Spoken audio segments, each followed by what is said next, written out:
Bonjour à tous, Microsoft s'est pendant longtemps contenté de produire des logiciels et des accessoires, mais tout a changé avec le lancement de la première Surface. Depuis, l'entreprise a pas mal fait évoluer le concept et la Surface Pro 4 est la toute dernière machine sortie de ses laboratoires. Elle vient justement d'arriver à la maison et le moment est donc bien choisi pour procéder à son déballage. La Surface Pro 4 se décline en plusieurs modèles, il y en a pour tous les goûts et surtout pour tous les budgets. Le premier modèle est vendu autour de 849 € avec un Intel Core M3 et le modèle le plus robuste, le plus costaud, embarque pour sa part un Intel Core i7 avec 16 Go de RAM et 512 Go de stockage et tout ça pour un prix qui tourne autour de 2900 €. La version qui m'a été prêtée intègre un Intel Core i7, certes, mais il ne s'agit pas du modèle haut de gamme puisqu'on a 8 Go de mémoire vive et 256 Go de stockage. Pour info, ce modèle est actuellement proposé autour de 1700 € sur la boutique de Microsoft,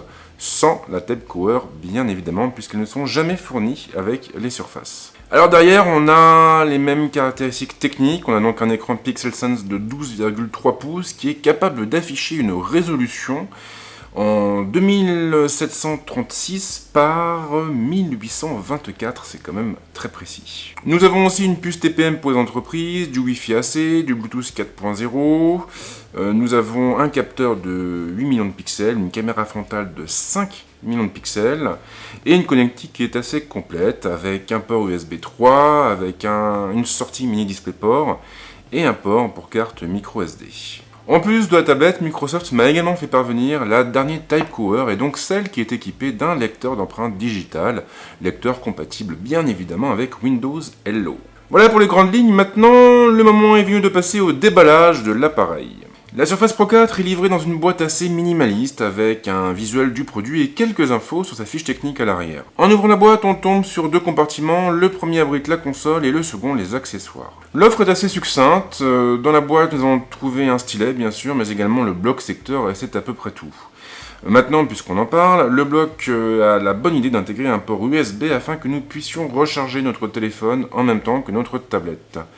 Sinon, eh bien, la documentation est placée sous l'ardoise, dans un compartiment qu'elle partage avec le stylet, bien évidemment. Pas de grosse surprise pour la boîte de la Tab Cover, elle est transparente et elle est surtout similaire à celle des autres modèles. On a juste un autocollant en plus, un autocollant qui symbolise notre empreinte digitale. La boîte des accessoires, c'est sympa, mais ça ne fait pas tout, et donc on va enchaîner avec, cette fois-ci, un focus sur le design et l'ergonomie de l'appareil. La Surface Pro 4 se place dans la droite lignée de tous les modèles précédents. Elle est ainsi dotée d'une coque aux lignes épurées, une coque faisant la part belle au magnésium. Le toucher est très doux et le produit impressionne par ses finitions. Alors l'appareil pèse un peu moins d'1 kg sans le clavier et je crois même qu'il tourne autour des 800 grammes si ma mémoire est juste. Alors ça veut dire qu'on pourra tout à fait la manier d'une seule main sans trop d'effort. Et ça veut dire donc qu'on pourra l'utiliser comme un bloc-notes ou un bloc de dessin sans aucune difficulté. La Surface Pro 4 est aussi très fine, la bordure est finement travaillée et on trouve sur toute sa longueur des grilles d'aération exactement à l'image de ce que propose le Surface Book. La tablette est équipée d'un pied placé à l'arrière, un pied qui se fond totalement dans la coque. Alors il peut prendre de nombreuses positions différentes, plus que la Surface 3, il s'adaptera donc à vos envies et à vos besoins. L'ergonomie est assez conventionnelle, la prise casque est placée sur le flanc gauche, et on a toujours le connecteur de la Typecover sur la tranche inférieure.